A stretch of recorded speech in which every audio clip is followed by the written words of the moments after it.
മക്കളെ സ്വീകരിക്കുമ്പോൾ രണ്ടുപേർക്കും തുല്യ ഉത്തരവാദിത്തമാണ്.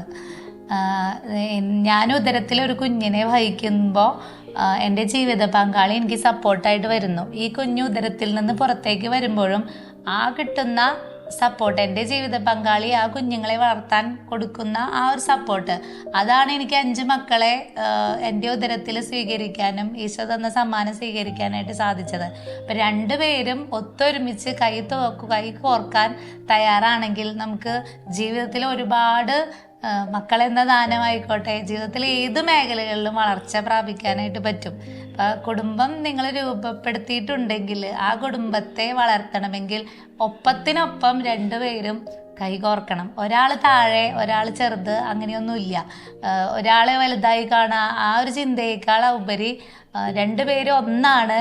ഒരാളുടെ വളർച്ച മറ്റുള്ളവരുടെ രണ്ടുപേരുടെയും സന്തോഷമായിട്ട് കരുതിയാൽ ഉറപ്പായിട്ടും നല്ലൊരു കുടുംബം കെട്ടിപ്പടുക്കാനായിട്ട് സാധിക്കും. ഞാൻ ആ പറഞ്ഞോട് കറക്റ്റായിട്ട് യോജിക്കുന്നു. കാരണം വെച്ചിട്ടുണ്ടെങ്കിൽ ഈ കാലഘട്ടങ്ങളിൽ സമ്പത്ത് വന്ന് അല്ലെങ്കിൽ ജോലി ഒന്ന് സ്റ്റേബിളായിട്ട് മക്കളെ മതി എന്നുള്ള പറയുന്നത് തെറ്റായൊരിതാണ്. കാരണം അതെല്ലാം കഴിഞ്ഞിട്ട് നമുക്ക് മക്കളെ കിട്ടിക്കൊള്ളണമെന്നില്ല. അപ്പോൾ ആ ദൈവം തരുന്ന സമ്മാനത്തിനെ നമ്മൾ അത് സന്തോഷത്തോടെ ആ കൃത്യസമയത്ത് തന്നെ സ്വീകരിക്കുക. ആ കൃത്യസമയത്ത് സ്വീകരിച്ചിട്ടുണ്ടെങ്കിൽ ബാക്കി എല്ലാ കാര്യങ്ങളും ദൈവം കൂട്ടിച്ചേർക്കപ്പെടും.